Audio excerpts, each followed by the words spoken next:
नमस्कार, स्वागत छ धर्म टेलिभिजनको संयुक्त समाचारमा।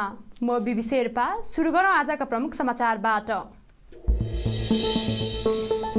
देशको वर्तमान आर्थिक अवस्थाका सम्बन्धमा देशको अर्थतन्त्रको वास्तविक चित्र पेश गरेको र कतै आग्रह पूर्वाग्रह नराखिएको अर्थमन्त्री जनार्दन शर्माको भनाइ।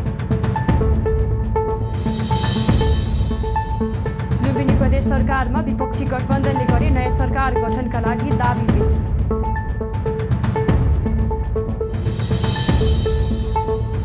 काठमाडौँ जिल्लामा विश्वविद्यालयको परीक्षामा सामेल हुने विद्यार्थीलाई आजदेखि कोभिड-19 विरुद्धको खोप लगाउन सुरु गरियो।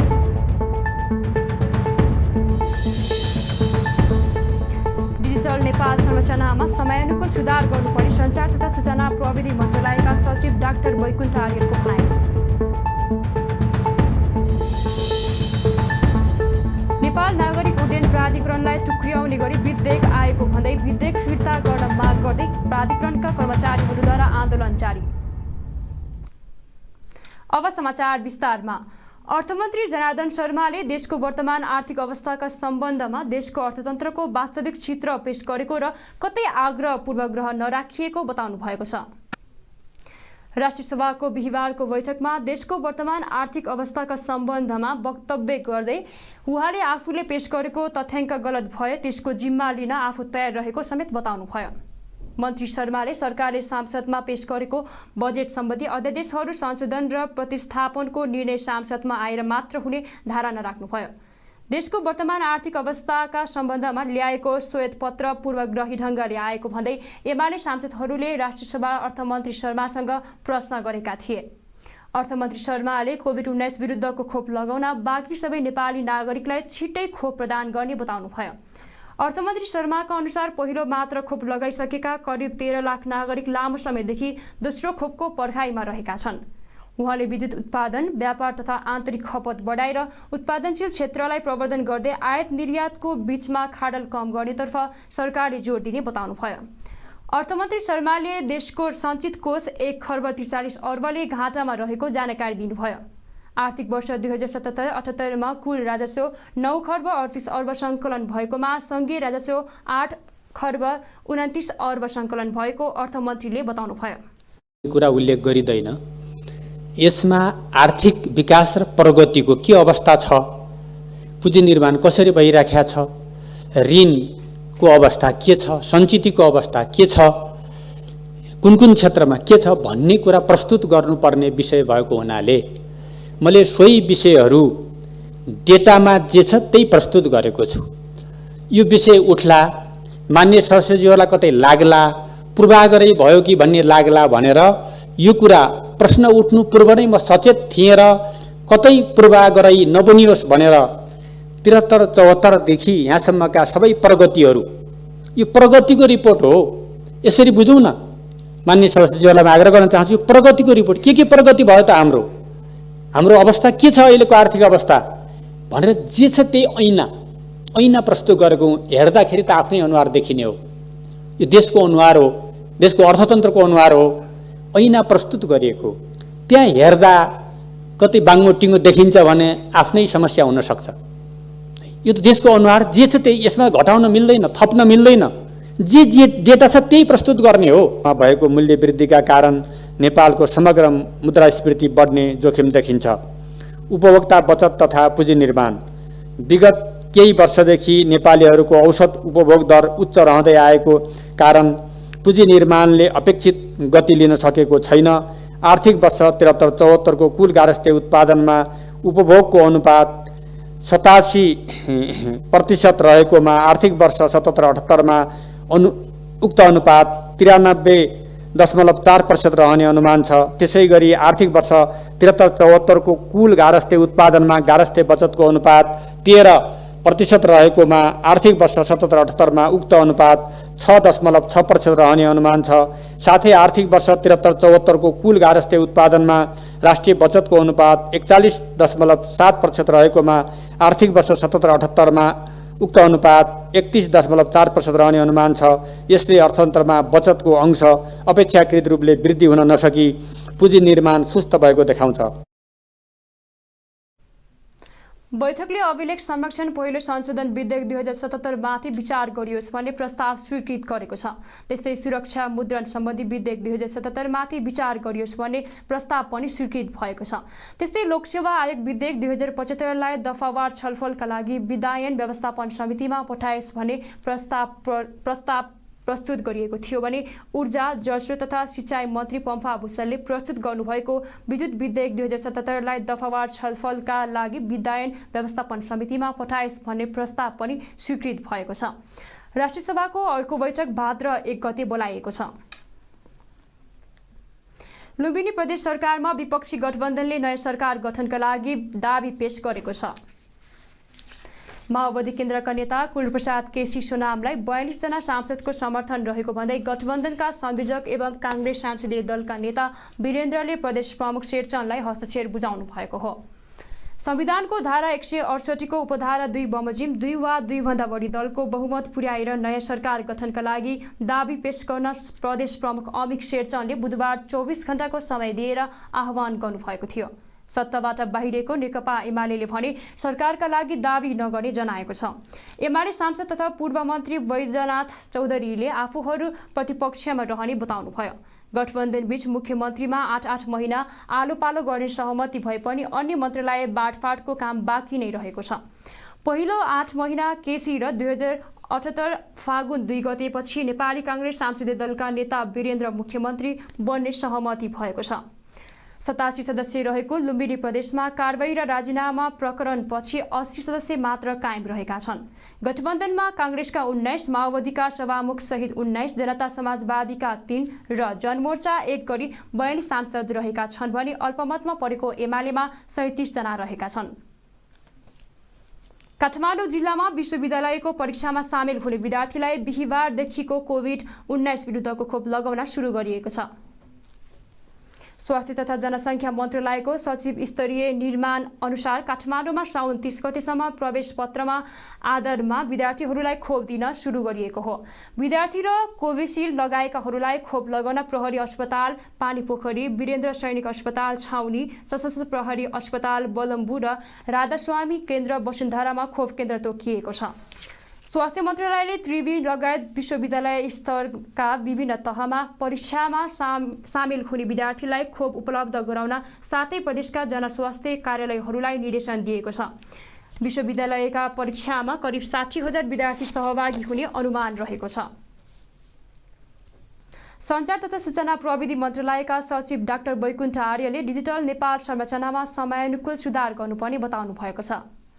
बिहीबार मन्त्रालयमा आयोजित स्वागत कार्यक्रममा सचिव आर्यले डिजिटल नेपाल संरचनामा समयानुकूल सुधार, ब्रोडब्यान्ड इन्टरनेट सेवा तथा सूचना राजमार्गको विस्तार, विद्युतीय हस्तक्षेपलाई प्रभावकारी रूपमा कार्यान्वयनमा ल्याउनुपर्ने बताउनु भएको हो। उहाँले आम जनताको जीवन पद्धतिलाई सहज गराउन सूचना प्रविधिको पहुँच विस्तार गरी यसप्रतिको जनविश्वास अभिवृद्धिका लागि साइबर सुरक्षामा ध्यान दिन आवश्यक रहेको पनि बताउनुभयो। सचिव आर्यले नेपाल टेलिकमको सेवा गुणस्तरीय गराउन, हुलाक सेवालाई प्रतिस्पर्धी तुल्याउन र मुद्रण विभागको दायरा बढाउन आवश्यक नीतिगत व्यवस्था गरिने उल्लेख गर्नुभयो। उहाँले आम सञ्चार क्षेत्रलाई स्वतन्त्र, मर्यादित र प्रतिस्पर्धी गराउन आवश्यक नीतिगत व्यवस्था तथा नियमन प्रणालीमा जोड दिनुभयो। मेरो अहिले अब दिल्लीजीसँग पनि मैले सँगै काम गरेको छु, सबकान्तजीसँग पनि दुईटा निकायमा सँगसँगै काम गरेका छौँ हामीले। तेस्रो निकाय हो यो। अनिलजीसँग यही आइसिटी डेभलपमेन्ट प्रोजेक्टको सन्दर्भमा एनआइटी छ नि हाम्रो राष्ट्रिय परिचय पत्र, त्यो वर्षन बेलादेखि मैले काम गरेको छु। प्रेमजी यहीँ हुनुहुन्छ, सँगै काम गरेका थियौँ हामी योभन्दा अगाडि। सुनिलजीसँग यतापट्टि लक्ष्मणजीलाई त नियुक्ति पत्र नेपाल टेलिभिजनमा दिँदाखेरि करार सम्झौता गर्ने नै मै थिएँ जस्तो लाग्छ। त्यसपछि पुरुषोत्तमजी सबैसँग हामीले एकदमै काम गरे हुनाले सबै साथीहरूको नाम लिएको छैन है, मैले धेरै अरू साथीहरू पनि काम गरेको छु।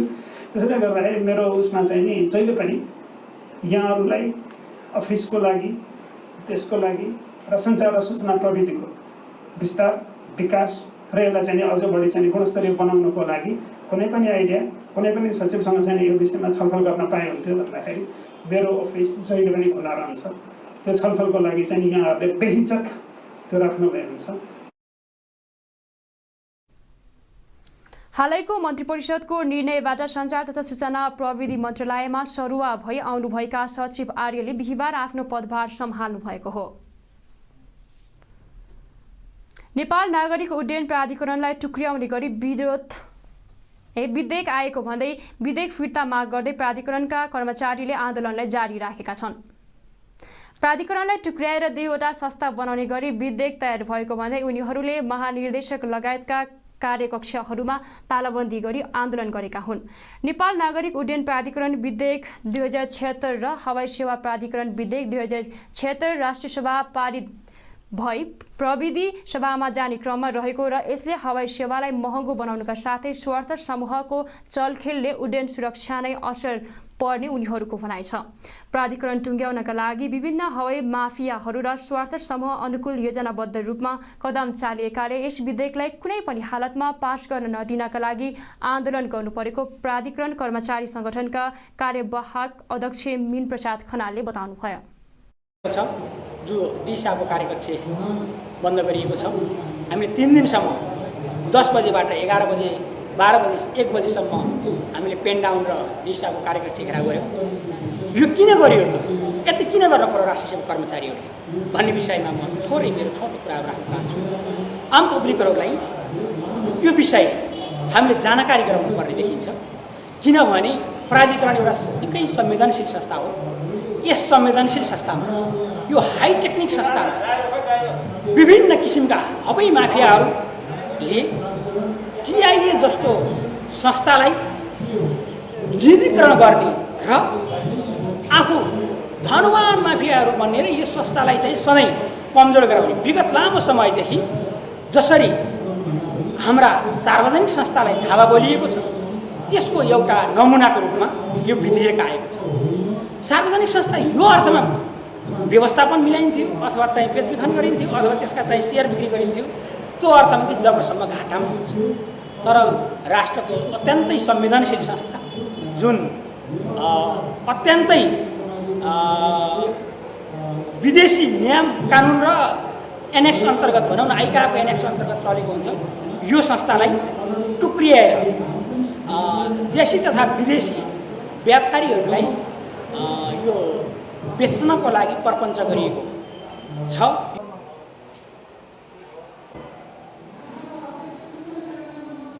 को आन्दोलनका कारण प्राधिकरणको दैनिक कामकाजमा असर परेको छ।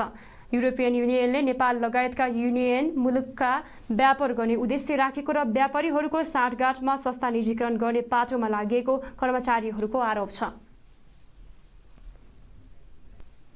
लुम्बिनी प्रदेशका निवर्तमान आन्तरिक मामिला तथा कानुन मन्त्री चेतनारायण आचार्यले आफ्नो कार्यकाल सफल भएको दावी गर्नुभएको छ। बिहिबार बुटवलमा मन्त्रालयले गरेको विदाई कार्यक्रममा बोल्दै मन्त्री आचार्यले आफू मन्त्रालयमा आएदेखि जनताको पक्षमा प्रदेश र राज्यको पक्षमा निस्वार्थ रूपले काम गरेको भन्दै आफ्नो कार्यकाल सफल भएको बताउनु भएको हो। आचार्यले लुम्बिनी प्रदेशको समृद्धिको लागि आफूहरूले थालेको अभियानले बाटो समातेको बताउनु भयो। उहाँले समृद्ध प्रदेश निर्माणका लागि नयाँ बन्ने सरकारलाई सहयोग गर्ने धारणा व्यक्त गर्नुभयो। सफल भएका छौँ र त्यसमा पनि थोरै धेरै अब सायद भूमिका अब मेरो पनि रहेको छ होला र समग्रतामा गत वर्षको तुलनामा यो वर्ष हामी झन्डै 46% बजेट अनि पछि गएर हामी खर्च गर्न सफल भएका छौँ र आगामी वर्षको निम्ति मलाई लाग्छ जुन ढङ्गले हामीले कार्ययोजनाहरू निर्माण गरेका छौँ, कार्यविधि पनि हामी बनाइसकेका छौँ र त्यो कार्ययोजनामा टेकेर हामी इमानदारीपूर्वक अगाडि बढ्यौँ भने मलाई लाग्छ आगामी वर्ष हामी 70 ओभर हामी क्रस गर्छौँ भन्ने मैले ठानेको छु। किनकि अब हाम्रो कामले गति पनि प्रदान गरिसकेको छ, गति लिइसकेको छ र अब सबै फाँटवाला साथीहरू आफ्नो जिम्मेवारी अनुसार काममा जुटिसक्नु भएको छ र तपाईँहरू त्यो हिसाबले अगाडि बढ्नुभयो भने आगामी वर्षको रिजल्ट अरूले कल्पना गरे भन्दा पृथक ढङ्गले नै हाम्रो अगाडि बढ्छ भन्ने संयन्त्र हो र थाई सरकार भनेकै तपाईँहरू, हामी भनेको अस्थायी हौँ र स्वाभाविक रूपमा हामी अब कति बेला यो पदमा आउँछौँ अथवा कति बेला पदबाट हामी बिदा हुन्छौँ यो तपसिलको विषय हो, राजनीतिक विषय हो, सचिवजीले भनिसक्नु भएको छ। यो राजनीतिक घटनाक्रमले कहिले अब कसलाई यो कुर्सीमा ल्याउँछ, कहिले कसलाई ल्याउँछ, यो स्वाभाविक प्रक्रिया ठान्नुपर्छ। यसलाई मैले अन्यथा ठानेको पनि छैन, किनकि अब कतिपय राजनीतिक घटनाक्रम जुन नहुन पर्थ्यो अत्यस्थ भएका छन्। खैर त्यो हामी राजनीतिक मञ्चमै अथवा हाम्रै ठाउँमा ती कुराहरू उठाउने छौँ, कुराहरू गर्ने छौँ। त्यो विषयमा पनि म यहाँ तपाईँहरू समक्ष मैले यहाँ धेरै कुराहरू गर्नु मैले त्यो सान्दर्भिक ठान्दैन, किनकि मन्त्री आचार्यले कानुन निर्माण र कार्यान्वयनले हिसाबले पनि लुम्बिनी प्रदेश उत्कृष्ट प्रदेश रहेको दावी गर्दै उहाँले कर्मचारी विधेयक नआउँदा कर्मचारीमा निराशा छाएको बताउँदै कर्मचारी विधेयक चाँडो ल्याउनु पर्नेमा जोड दिनुभयो। समाचार, धार्मिक प्रवचन, संवाद, विविध पूजापाठ, ज्योतिष विज्ञान, बुद्ध जीवनी, गुरुहरूको जीवनीबारे हेर्न, सुन्न र पढ्न धर्म टेलिभिजनको मोबाइल एप डाउनलोड गर्नुहोस्। साथै युट्युब र फेसबुकमा पनि सब्स्क्राइब, फलो र लाइक गर्नुहोस्। आजको लागि संयुक्त समाचार यति नै। धर्म टेलिभिजन हेर्दै गर्नुहोला। नमस्कार।